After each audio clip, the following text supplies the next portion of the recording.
Hello friends, आज का जो वीडियो है पूरी तरह गर्ल्स के लिए डेडिकेटेड है। आज मैं उनको कुछ टिप्स देना चाहूँगा कि उन्हें अगर वो किसी बॉय से इम्प्रेस हैं और उसके साथ रिलेशनशिप में आना चाहती हैं, उसे फ्रेंड बनाना चाहती हैं, एज ए लाइफ पार्टनर अगर वो किसी लड़के को सेलेक्ट करना चाहती हैं, तो उन्हें उनमें क्या-क्या चीज़ें देखनी चाहिए, किन-किन चीज़ों को अवॉइड करना चाहिए, किस तरह के लड़कों के साथ उन्हें फ्रेंडशिप करनी चाहिए, किस तरह के लड़कों के साथ उन्हें फ्रेंडशिप नहीं करनी चाहिए। तो इस पर डिटेल में चर्चा करेंगे। चलिए वीडियो स्टार्ट करते हैं।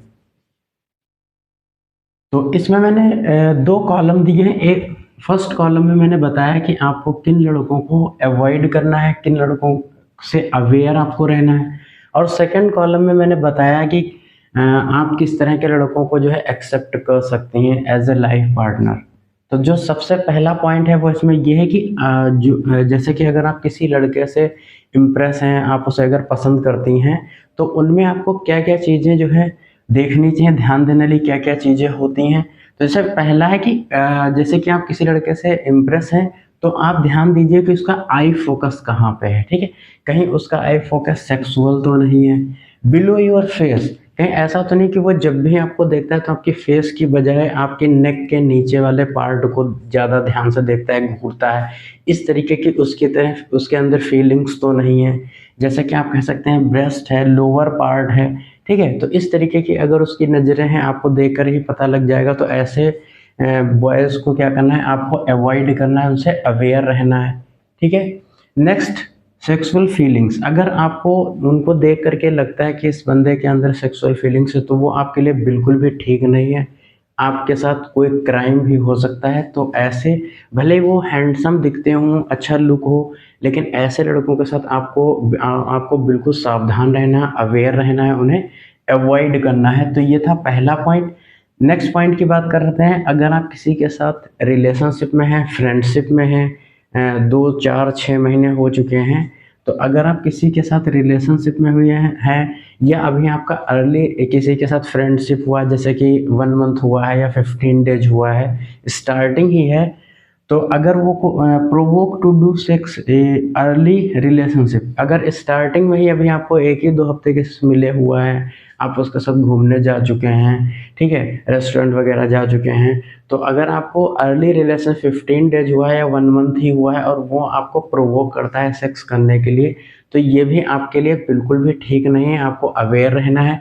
और अगर आपको वो बार बार सेक्स के लिए प्रोवोक करता है, आपको इंस्पायर करता है, आपको मतलब कि आपको ईगरनेस देता है वो, तो आपको ऐसे बॉय को क्या करना चाहिए, ऐसे पार्टनर को आपको तुरंत अवॉइड करना चाहिए, अवेयर रहना चाहिए, उससे दूर हो जाना चाहिए।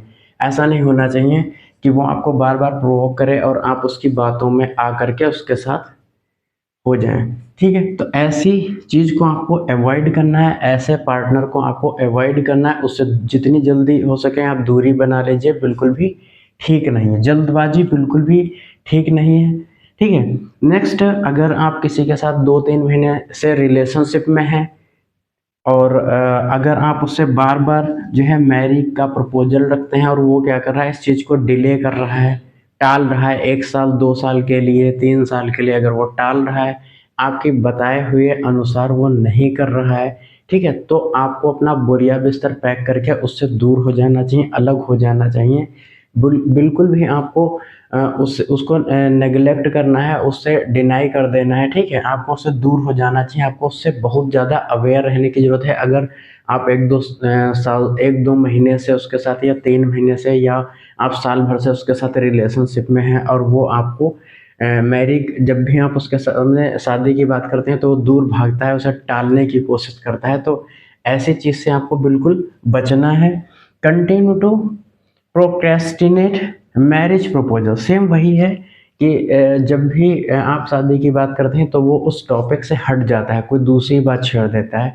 तो समझ जाइए कि वो आपसे केवल टाइम पास कर रहा है, वो इंटरेस्टेड बिल्कुल नहीं है आप में, ठीक है? आपको उससे दूर हो जाना चाहिए, दूरी बना लेनी चाहिए, यही बेहतर रहेगा। नहीं तो आपको आगे चल के डिप्रेशन की स्थिति आपके सामने बन सकती है। ठीक है?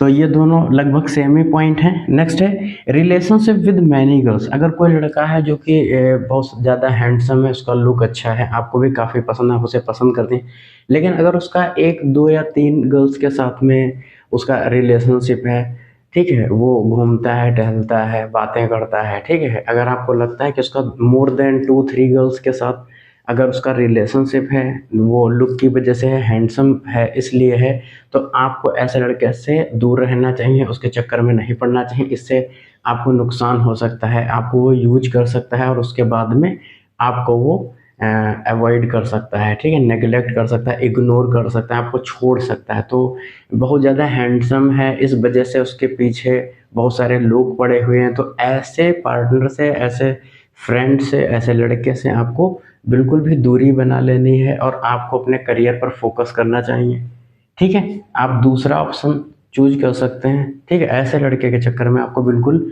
नहीं पड़ना चाहिए। नेक्स्ट है going to deserted lonely places, forest, hotel. अगर आप किसी के साथ रिलेशनशिप में हैं, ठीक है, और अगर आप उसके साथ कहीं घूमना जाना चाहते हैं या आपका कोई भी प्राइवेट मैटर है उसके साथ में, तो आपको लोनली प्लेसेस पर नहीं जाना है, ठीक है। लोनली प्लेसेस जैसे कि कोई फॉरेस्ट रीजन हो सकता है, exterior of the city place हो सकता है, या फिर होटल वगैरह हो सकते हैं। तो ऐसी जगह जाके आपके साथ कोई क्राइम हो सकता है। जैसे आप सपोज करिए फॉरेस्ट रीजन में आप उसके साथ गए और वहाँ पे आपको 4-5 अननोन पर्सन मिल गए और उन्होंने आप दोनों को पकड़ लिया, तो वहाँ पे आपके साथ कोई क्राइम हो सकता है, आपके साथ कोई वीडियो रिकॉर्डिंग हो सकती है, उसको इंटरनेट पर अपलोड किया जा सकता है। तो आपको लोनली प्लेसेस में, बैरन प्लेसेस में, जो बंजर जगह होती हैं जहाँ पर कोई आता जाता नहीं है, तो ऐसी जगह पर आपको जाने से बचना है। और कोशिश करिए कि आप होटल में भी उसके साथ ना जाइए, वहाँ पे भी आपके साथ क्राइम हो सकता है, कोई कैमरा लगा हो सकता है, आपका वीडियो इंटरनेट पर आ सकता है, या जिसके साथ आप जा रही हैं अगर वो पूरी तरह ऑनेस्ट नहीं है तो आपके साथ क्राइम करा सकता है, ठीक है। आपको कोई भी आपके साथ क्राइम हो सकता है। तो आपको जो है लोनली प्लेसेस पर, होटल्स में जाने से बचना चाहिए, ठीक है। इसका कोई दूसरा आपको विकल्प निकालना चाहिए, आपको ऐसी जगह जाने से बिल्कुल बचना है, अवॉइड करना है। Next, time pass, short time relation. अगर कोई लड़का है जो आपके साथ टाइम पास कर रहा है, आपने ये आइडेंटिफाई कर लिया है कि वो आपके पास टाइम पास कर रहा है, ठीक है, शॉर्ट टर्म रिलेशन में है, वो सोच रहा है कि बस 1-2 साल साथ में, उसके बाद तुम कहीं और मैं कहीं और, तो ऐसे लड़के से आपको दूर रहना चाहिए, बिल्कुल बच के रहना चाहिए। ऐसे लड़के के चक्कर में आपको बिल्कुल नहीं पड़ना है, दूसरा कोई ऑप्शन आपको ढूंढना चाहिए। नेक्स्ट बात करते हैं एब्यूजिव बिहेवियर। अगर कोई लड़का है जो कि आपको पसंद है लेकिन उसका एब्यूजिव बिहेवियर है, ठीक है, तो अगर एब्यूजिव बिहेवियर है तो आपको उससे बचना चाहिए, बिल्कुल आपको उससे दूर रहना चाहिए। एंग्री है, अगर बहुत जल्दी उससे गुस्सा आ जाता है, उसका स्वभाव चिड़चिड़ा है, आपको मारता भी है, तो आपको तुरंत अपना बोरिया बिस्तर पैक कर लेना चाहिए, तो आगे फ्यूचर में आपको बहुत सारी दिक्कतों का सामना करना पड़ेगा। अगर उसके अंदर क्रिमिनल एक्टिविटीज है, वेपन वगैरह रखता है, क्रिमिनल एक्टिविटी है, बहुत सारे लफंगों के साथ घूमता है, ठीक है, तो ऐसे लड़कों से आपको दूर रहना चाहिए, रिलेशनशिप में नहीं आना चाहिए। यहाँ तक कि फ्रेंडशिप करने से भी बचना चाहिए। ड्रिंक, अगर कोई लड़का हैंडसम है, आपको अच्छा लगता है, लेकिन अगर वो ड्रिंक करता है, ड्रग्स वगैरह लेता है, तब भी आपको उसे सुधारने की बजाय उससे दूर हो जाना चाहिए, उसके चक्कर में नहीं पड़ना चाहिए। इससे आपको फ्यूचर में बहुत दिक्कतें हो सकती हैं। गैम्बलिंग, अगर कोई जुआरी है, जुआ वगैरह खेलता है, तब भी आपको ऐसे लड़के से दूर हो जाना चाहिए, चाहे भले ही वो कितना ज़्यादा हैंडसम हो, कितना भी अच्छा लुक हो, ठीक है, आपको उससे दूर हो जाना चाहिए। मैनी फ्रेंड्स, अगर कोई ऐसा लड़का है जो देखने में तो बहुत अच्छा है, लेकिन अगर वो 10 से ज़्यादा दोस्तों के साथ हर समय रहता है, चटिया में बैठता है, इधर उधर चौराहों पर बहुत ज़्यादा गैदरिंग में, सोशल गैदरिंग में रहता है, तो ऐसे लड़के को आपको अवॉइड करना चाहिए, उससे बचना चाहिए, ठीक है। तो ये कुछ सावधानियां थी जो मैंने आपको बताई हुई हैं, इन सारी चीज़ों को अवॉइड करना चाहिए। और अगर आप किसी के साथ रिलेशनशिप में हैं तो इन सारी चीज़ों को में रखकर आपको उससे अवेयर रहना है, ठीक है। अब हम बात करेंगे कि क्या क्या चीज़ें आपको एक्सेप्ट करनी चाहिए, किस तरह का लड़का हो जिसे आपको एक्सेप्ट करना चाहिए, ठीक है, पेरेंट्स से शेयर करना चाहिए या नहीं करना चाहिए, इस पर बात करते हैं। तो पहले तो अगर आप किसी से इम्प्रेस हैं, ठीक है, तो आपको क्या करना है कि फर्स्ट 6 मंथ जो है वो केवल आप उसके साथ ओनली फ्रेंड की तरह रहिए, उसे समझिए, उसका नेचर कैसा है, बिहेवियर कैसा है, उसकी आदतें कैसी है, क्या पसंद करता है, क्या नहीं पसंद करता है, और कैरेक्टर उसका कैसा है, इन सारी चीज़ों को आपको आइडेंटिफाई करना चाहिए। ये काम आपको 6 मंथ तक करना चाहिए। 6 मंथ के बाद आप उसे एज ए बॉयफ्रेंड एक्सेप्ट कर सकते हैं, लेकिन नॉन फिजिकल रिलेशनशिप, अभी आपको फिजिकल रिलेशनशिप में नहीं आना है। तो 6 मंथ आप ओनली फ्रेंड रहे उसके साथ में, उसके नेक्स्ट 6 मंथ आप जो है उसके साथ जो है आपने एज ए बॉयफ्रेंड तो एक्सेप्ट कर लिया, लेकिन आप उसके साथ अगर फिजिकल रिलेशनशिप में नहीं हैं और अगर वो ट्रूली आपको लव करता है तो 1 ईयर के बाद भी वो आपके साथ रहेगा। अगर वो आपको ट्रूली लव नहीं करता है तो 1 साल के अंदर ही वो आपको छोड़ के भाग जाएगा, किसी और के पास चला जाएगा। इतना आप समझ लीजिए। तो 6 पहले तो आप यह समझ लीजिए, अगर कोई भी टाइम पास करने वाला बंदा है तो 6 मंथ के बाद ही भाग जाएगा, और थोड़ा पैसेंस वाला है लेकिन टाइम पास वाला है तो 1 साल के बाद भाग जाएगा, ठीक है। और जो 1 साल के बाद भी रुके, ठीक है, और आपको प्रोवोक ना करे सेक्सुअल एक्टिविटी के लिए, तब वो आपके लिए ठीक हो सकता है। ये सारी चीज़ें आपको ध्यान देनी बहुत ज़्यादा ज़रूरी है, ठीक है। नेक्स्ट बात करते हैं कि उसका आई कांटेक्ट उसका कैसा हो। जब भी आप उसे देखें तो उसकी आंखों में आपको रिस्पेक्ट नजर आए, ऐसा लगे कि वो आपको विद रिस्पेक्ट देख रहा है, लव है उसके अंदर और वो विद रिस्पेक्ट आपको देख रहा है, ठीक है। कभी कभी वो अपनी नज़रें भी झुका लेता है आपको देख करके, मतलब कि क्या है, वो विद रिस्पेक्ट आपको प्यार करता है।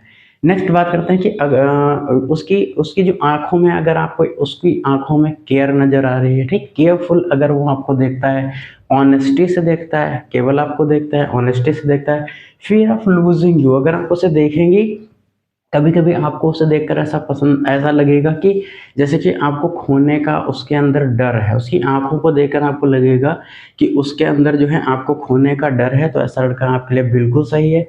फोकस ऑन योर फेस, जो कि आपके फेस पर फोकस करता है, ना कि जो है आपके ब्रेस्ट्स पर या लोअर पार्ट पर, आपकी बॉडी के लोअर पार्ट पर फोकस करता है। अगर वो आपके फेस पर फोकस करता है ना कि लोअर पार्ट पर, तो वो आपके लिए सही है, बंदा अच्छा बंदा है, आपको उसे एक्सेप्ट करना चाहिए।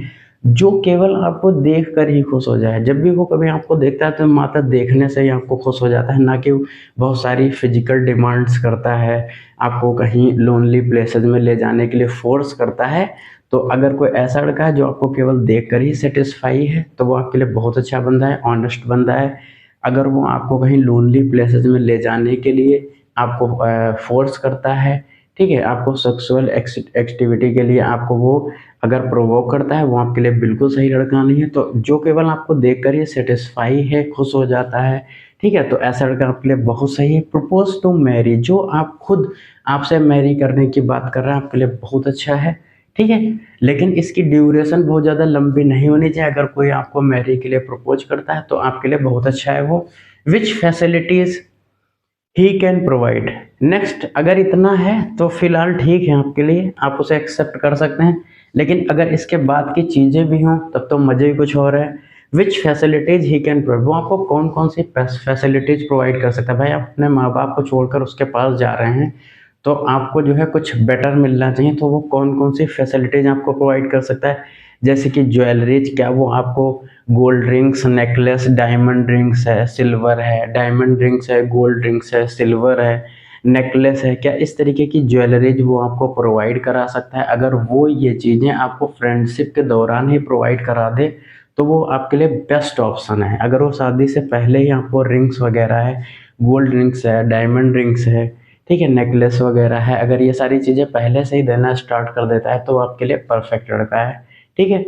नेक्स्ट, अगर अमीर, अगर वो सेटल है पूरी तरीके से, ठीक है, या अमीर परिवार से है, या उसकी खुद की बहुत अच्छी इनकम्स है, अगर वो आपको कार वगैरह भी प्रोवाइड करा सकता है, ठीक है, तो आपके लिए बहुत बेहतर रहेगा, ठीक है। और आपको ये ध्यान देने की ज़रूरत है कि अगर आप उसके साथ माँ बाप को छोड़कर जा रहे हैं तो वो आपको कौन कौन सी फैसिलिटीज़ दे सकता है, ये भी बहुत इंपॉर्टेंट पॉइंट है, ठीक है। क्या आप जाएंगे उसके साथ, कहीं ऐसा तो नहीं कि आपको उसके साथ पैदल घूमना पड़े, ठीक है। तो अगर वो आपको कार वगैरह की फैसिलिटीज़ दे सकता है तो ये भी बहुत अच्छा है आपके लिए, ठीक। कॉस्मेटिक्स, अगर वो आपके कॉस्मेटिक्स का ध्यान रखता है तो बहुत अच्छा विकल्प है, आपके साथ लाइफ भर बहुत अच्छी आपकी लाइफ चलेगी। अगर वो आपके मेकअप से रिलेटेड चीज़ों का काफ़ी ध्यान रखता है, ठीक है। नेक्स्ट है गुड क्लॉथ्स, ब्रांडेड क्लॉथ्स, अगर वो आपको अच्छे कपड़े खरीद कर देता है, अच्छे कपड़े पहना रहा है और वो ये सारी चीज़ें पहले से ही कर रहा है तो आपके लिए अच्छा है, अच्छा विकल्प है, ठीक है। लेकिन इसमें उसका कोई स्वार्थ ना हो, तो अगर वो आपको क्लॉथ्स पहना रहा है, ज्वेलरी दिला रहा है विदाउट प्रोवोकिंग सेक्सुअल एक्टिविटीज, अगर वो बिना किसी सेक्सुअल एक्टिविटी के प्रोवोक किए, ठीक है, एक तरफ से अगर वो आपको सेक्सुअल एक्टिविटी के लिए नहीं उकसा रहा है और दूसरी तरफ से आपको ये सारी चीज़ें दे रहा है, तब वो आपके लिए परफेक्ट है। और अगर वो ये सारी चीज़ें देता है और आपको सेक्सुअल एक्टिविटी के लिए उकसा रहा है, तो वो आपके लिए बिल्कुल भी परफेक्ट नहीं है, आपको उससे दूर हो जाना चाहिए। ठीक है, नेक्स्ट बात करते हैं खाना बनाने ले। अगर वो आपसे ये प्रॉमिस करता है कि वो खाना बनाने ले लगवा लेगा, बर्तन साफ करने लिए लगवा लेगा, ठीक है, तो ऐसा बंदा आपके लिए बिल्कुल परफेक्ट है और उसमें कोई बहुत ज़्यादा खर्चा भी नहीं होता है। 4-5 हज़ार रुपये की बात होती है, अगर कोई बर्तन वाली खाना बनाने लिए लगवा सकता है तो आपके लिए बेस्ट ऑप्शन रहेगा, बेस्ट लाइफ पार्टनर हो सकता है। ठीक है, टू मेकअप साइलेंट पार्लर, अगर आपको वो वीकली आपके मेकअप को ध्यान को रखते हुए सैलून ले जा रहा है, पार्लर ले जा रहा है, तो आपके लिए बहुत अच्छा रहेगा, आपकी लाइफ काफ़ी अच्छी जाएगी। उसके साथ कभी कभी आपके पैर भी दबा सके। अक्सर अरेंज मैरिज में ऐसा होता है कि जो हस्बैंड होता है वाइफ से पैर दबाता है, तो अगर आप लव मैरिज में हैं तो अगर वो आपके पैर दबाने का प्रॉमिस करता है, कभी कभी दबाता है, तो आपके लिए तो बहुत अच्छा ऑप्शन रहेगा, लाइफ भर आप खुश रहेंगे। तो ये भी एक बहुत अच्छा पॉइंट है। नेक्स्ट है जिसकी नाराज़गी थोड़ी देर ही चल पाए। अब आपने कुछ कह दिया, नाराज़ हुआ और वापस जो है 1 घंटे बाद या 2 घंटे बाद फिर से आपको कॉल बैक करता है, आपसे मिलने की कोशिश करता है, आपके लिए बहुत अच्छा ऑप्शन रहेगा, आप उसे एक्सेप्ट कर सकती हैं। नेक्स्ट है वीकली ईट आउट रेस्टोरेंट होटल। अगर वो वीकली जो है, ये मैं शादी के बाद की बात कर रहा हूँ, कि अगर आफ्टर मैरिज वो आपको वीकली होटल में ले जा सकता है, ठीक है, रेस्टोरेंट वगैरह में, या बिफोर मैरिज अगर वो आपको वीकली रेस्टोरेंट या होटल में खाने के लिए ले जाता है, ठीक है, कोई फास्ट फूड के लिए ले जाता है या खाने के लिए ले जाता है, तो ये आपके लिए बहुत अच्छा रहेगा, आपकी लाइफ काफ़ी अच्छी जा सकती है आगे। ठीक है, और इस आफ्टर मैरिज भी ऐसे प्रोमिस करता है कि मैं ये सारी चीज़ें कंटिन्यू रखूँगा, तो आपके लिए बेस्ट ऑप्शन रहेगा। नेक्स्ट है shopping with each other together. आप कह सकते हैं कि अगर वो आपके साथ शॉपिंग करता है, आपकी पसंद की चीज़ों को खरीदता है, जब भी जाता है तो आपकी पसंद की चीज़ों को खरीदता है, आपकी पसंद का ध्यान रखता है, प्रॉपर शॉपिंग कराता है, वीकली ले जाता है या मंथली ले जाता है, तो आपके लिए बेस्ट ऑप्शन रहेगा। अगर ये सारी, यहाँ से यहाँ तक कि अगर ये सारी उसके अंदर नहीं भी चीज़ें हैं, अगर यहाँ तक ये जो ऊपर के 3-4 पॉइंट्स हैं अगर ये भी हैं, तब भी वो आपके लिए बेस्ट ऑप्शन रहेगा। ये तो खैर बहुत बात लग्जरी लाइफ की बातें हैं, ठीक है, तो अगर ये जो लग्जरी जो मटेरियल चीज़ें अगर वो नहीं भी दिलवा पा रहा है, उसके अंदर ये सारी पॉइंट्स हैं, तो वो आपके लिए बेस्ट ऑप्शन है। इन सारी चीज़ों को आप धीरे धीरे मैनेज कर सकते हैं। ठीक है, तो ये आपके लिए बहुत अच्छा आइडिया रहेगा। और अगर ये सारी चीज़ें आपको वो दे सकता है, तो आप अपने पेरेंट्स से इस बात को शेयर कर सकते हैं। आपको पेरेंट्स से ज़रूर शेयर करना चाहिए। अगर पेरेंट्स से आप नहीं शेयर कर सकते हैं, तो आपके घर में कोई ना कोई एक ऐसा पर्सन ज़रूर होगा जो आपसे फ्रेंडली होगा, आप उससे इन सारी चीज़ों को शेयर कर सकते हैं। कोशिश करें आप अपने घर में किसी सीनियर से इस बात को शेयर करें, उसे बताएं। ये आपकी सेफ्टी के लिए बहुत ज़्यादा ज़रूरी है, अवेयरनेस के लिए बहुत ज़्यादा ज़रूरी है। उसके बाद अगर वो घर वालों को इन सारी चीज़ों के लिए एग्री कर लेता है, तो आपके लिए बहुत अच्छा विकल्प रहेगा। और आप एज एक सोशल तरीके से जो है उसके साथ मैरी कर सकते हैं। ठीक है, अदरवाइज आपको चोरी छुप के कुछ करना पड़ेगा, तो वो आपके लिए ठीक नहीं रहेगा। तो आप इस तरीके की रिलेशनशिप में अगर जाना चाहते हैं, तो आपको अपने पेरेंट्स से या किसी अपने घर में सीनियर से ज़रूर इस बात को, जो आपसे फ्रेंडली हो, उससे ज़रूर इस बात को शेयर करना चाहिए। और उससे जो है इस बात पर सलाह ज़रूर लेनी चाहिए, उसकी बात आपको माननी चाहिए। और हो सके तो आप डायरेक्ट जो है मम्मी पापा से अपने बात करें, और उसके बाद ही इन सारी चीज़ों को कंटिन्यू